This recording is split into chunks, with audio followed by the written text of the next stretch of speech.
Phil to Ev, Thursday, October 8th, 7:45 a.m. Darling Evelyn, we are at a standstill here. As I understand it, we are forming a new unit here. We are called the, quote, Air Corps Specialist Detachment, end quote. But so far, the only thing we're specializing in is sitting around wondering what the hell to do with ourselves. There are only a few barracks here, and they were filled to capacity when my group got here. Consequently, we wound up in the gym. It is fairly large and easy to keep clean, as the floors were waxed for basketball and dancing. I have an idea these are very temporary quarters, since we had to move our own beds and bedding in here.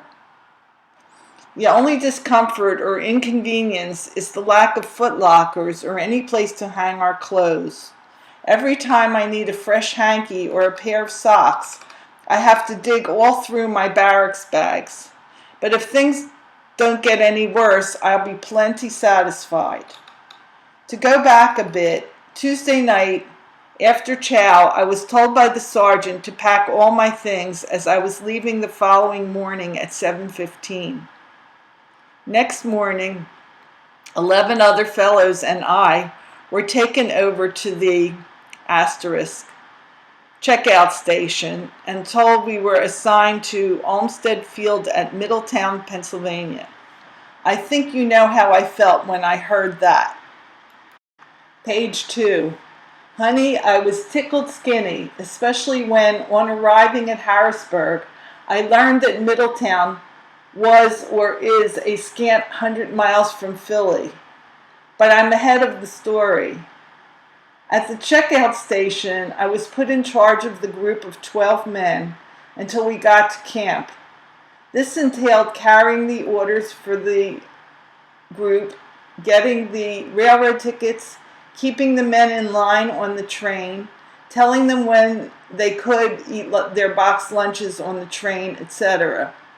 Our schedule provided for a 4-hour layover in Harrisburg until we could get a train for the 13-minute 9-mile ride to Middletown. Rather than have all the men laying around the railroad station and dying of boredom at so much inactivity, I divided the 12 into 4 3-man teams so that one team was always there to guard the baggage. There were 24 barracks bags full and 12 small grips, while the rest roamed around as they chose until it came their turn to guard the baggage.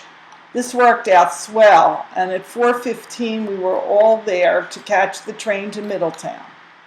The lady at the station called the field, and a truck was sent out to pick us up. When we got here, there was no place for us except the gym, and all they had there was space, but no beds. So we got busy with the supply sergeant and got beds, springs, mattresses, blankets, comforts, and pillows, and hauled them by truck over to the gym and ensconced ourselves as comfortably as we could. Altogether, there are some 45 bunks in the gym now, but we still have plenty of room. After page 3, dashed off the postcard to you, I proceeded to take a shower and shave. By then it was 8:45 and almost time for lights out at 9. I slept well and felt good on arriving at 5:30. After cleaning up and making our bunks and eating breakfast, we hadn't a thing to do, so I sat down to write that long letter I promised you. How am I doing? I got as far as the asterisk on the first page when the lieutenant walked in to inspect the, quote, barracks, end quote. Then he told us to sit around, smoke if we cared to, and proceeded to lecture us on military courtesy. After he finished, he invited us to ask him any questions that might be troubling us. Immediately, 6 or 7 guys wanted to know how to go about getting a weekend pass. Whereupon the lieutenant explained the proper procedure, but cautioned us that it wasn't so easy since only 25% of the camp is allowed out at one time. Nevertheless, baby, as soon as I get the chance, I'm going to try. But don't count on anything, Ev, because the fellows who have been here a while say it's plenty tough. After the lecture, we had close order drill for an hour until lunch. Lunch, incidentally, was very good. Pork chops, mashed potatoes, carrots and peas, a relish of apples, celery, and greens, coffee, apple butter, and ice cream. Upon finishing this sumptuous repast, I took up the letter where I left off. We have to fall out again at 1 o'clock for more drill, which is duck soup for page 4, yours truly. I have to get busy again, so I'll have to finish this tonight. I still have 15 minutes, so I'll continue. Nope, here I go again. See you later. Later, 2:30 p.m. I wish you could have seen me just now, baby. We just got back from close order drill, and guess who was drilling the men? 45 of them. That's right, little me. And I can truthfully say I did a pretty good job of it. For a full hour, I was barking orders and marching the men all over the drill field. I also instructed them in the different formations and positions. Most of the fellows never drilled before, but they looked pretty good when I got through with them. Ahem. It all came about this way. We fell out after lunch. When we were all lined up, the lieutenant asked who had experience drilling men. So I promptly stuck up my hand, and he told me to take over. It was a new and pleasant experience, dishing it out instead of taking it. I enjoyed every minute of it, even though I'm plenty tired now. The men are so cooperative and eager to learn, so it was a pleasure to teach them what I know about drilling, which is considerable, believe me. So much for that. Now I want to give you an idea as to what this place is like. There are factories and repair shops here at the field. I understand there are about 10,000 civilians employed here. I think there, page 5, are more girls and women than men. There aren't nearly as many soldiers here. This camp is more or less a clearinghouse for Air Corps personnel, and we have nothing at all to do with the airplanes as yet. I don't think we ever will at this field, but I think we'll be here 2 or 3 months. So far, everything is fine. And if I can get weekend leave, it will be just perfect. Well, I'm just about out of words, but I have enough left to say, I miss you very much, sweet, and long to see you.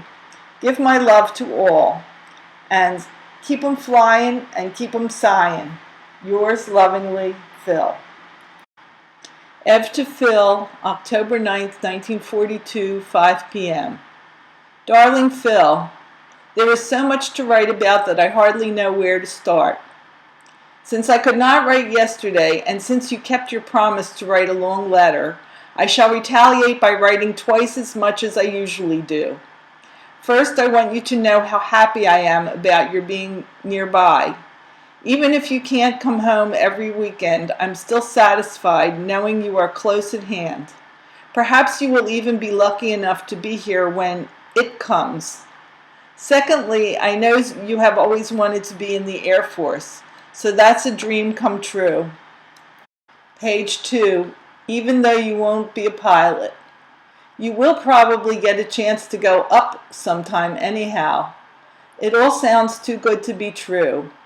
I love you, precious, and it's mighty good to know you are so happy. I like the idea of you managing so many things. I've always wanted you to be that way. I have plenty of news from the home front, so here goes. Sharp and Dome sent you a check for $12.25, the money deducted from your pay for a war bond. I intend to use the check and the money in our penny bank to buy a bond, so we will have $100 even. Is that okay? Phil Strongen is now a private first class and is trying to get into the camouflage division. Tanta Bosch is all broken up because Milton is in the infantry and has been shipped to Mississippi. Benny was expecting to be sent out last, I heard. Jack developed the pictures, and I've decided not to send them. They are all bad, but we might be able to salvage one or two. Yours are the best. I look positively sickly and frightened. Jack intends to buy stands and take some, quote, good ones, end quote, for a change. He's tickled you're so near. I haven't received a reply from the ad I answered, so I'm assuming I won't. Do you remember the $1 you gave Mrs. Breslow? Well, the Jewish war veterans sent, page 4, you a card of thanks and a nice pin, which incidentally says Wings for Victory. I'll be back shortly. I've got to sign off just long enough to eat supper, but I'll continue shortly. 7:50 p.m. I had supper, and then Harry took the Fromers and me to the Giant Tiger for an order. My sister bought you some stationery. It says U.S. Army and has red, white, and blue stripes across the paper and envelopes. Pretty snazzy. I bought 6 balls of thread for my scarves, which are almost completed. They certainly are pretty. Page 5. Wednesday night after I mailed your letter, I sat outside a while and finally came to a decision. Either Jack and Gloria got out or me. I was plenty miserable, believe me, but when you called, it was so good just to hear you that I promptly forgot everything. Gloria apologized and everything is running smoothly once more.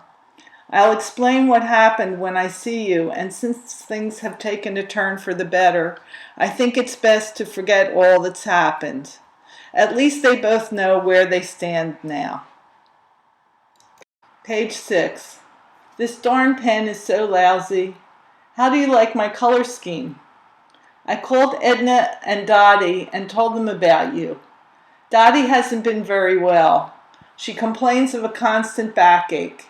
She also asks why you don't write, so drop them a card at the earliest moment, will you? This has been a bad week for me. I have that constant pain in my chest and consequently do not have the patience or desire to do anything. It's then that I feel the need of you so deeply. I want to cuddle up closely and have you soothe me, but since I am really, page 7, beginning to feel and look pregnant, it is just as well that I am alone. I'm sort of conscious of it and would rather have you see me when I'm in shape. I've always thought our love was a rare one, and the enclosed clipping certainly proves my point. I'm happy just being with you. I received both your postal and the letter today, so evidently it takes only one day to get mail from Middletown. Hilda Saslow and Shirley Anapolsky were over last night. They thought the house was very nice. Harry W. went to the Stage Door Canteen and had a swell time. I don't think you, page 8, can take a girl along. The weather has been absolutely beautiful for the past few days. I've taken advantage of it by basking in the sun a few hours each afternoon. Jack N. is working late, as usual, and Jack and Gloria are off to the movies for the 3rd time this week. Mom saw Sergeant York and liked it immensely. Al gave the boys gas and they've been all over with the car. Harry had 2 flats one night. My dad feels and looks better, but he still isn't allowed to sit up. I wish we could visit him together. Both moms send their love and kisses. I'm hoping I'll see you tomorrow. If not, I'll write another long letter and tell you how much I love you, darling. Your Evie. P.S. If you can't get leave, perhaps I could come out. Look under the lid of the envelope. Phil to Ev, Friday, October 9th, 8:30 p.m. Ev, dearest, today was pretty much a repetition of the first day. We drilled all morning, 8 to 11, returned to the drill field 1 o'clock, and drilled till 2 o'clock. Yours truly was in charge of the afternoon session. Then we went back to barracks and got dressed in our best uniforms and marched back to the drill field to stand a formal retreat. I was acting sergeant for this formation too. You know, Ev, I get a big kick out of leading the squad. I hope I get the chance often. The post itself and the work we do here is very much to my liking. We have plenty of spare time, which is something I have never yet experienced in the Army. Then, too, every time something reminds of the fact that I am a part of the Army Air Forces, I feel good all over. It's an ambition I've had for a long time now, and one I little dreamed I'd attain. Of course, the circumstances surrounding my entry into the USAF isn't exactly what I would have wanted had I the choice. And although the fact that I have a far greater ambition to be at your side, honey, somewhat lessens the pleasure, it is still thrilling to me when I realize the page 2, potential benefits of our future that I have the opportunity now of developing. I think you understand what I'm trying to say, baby, even though I'm having trouble saying it.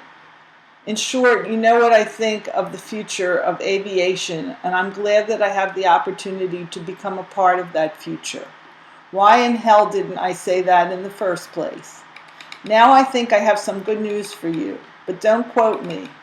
I was in to see the Top Kick about an A-Pass, which entitles me to weekend leave and is issued only to men who have been in service for at least 3 months.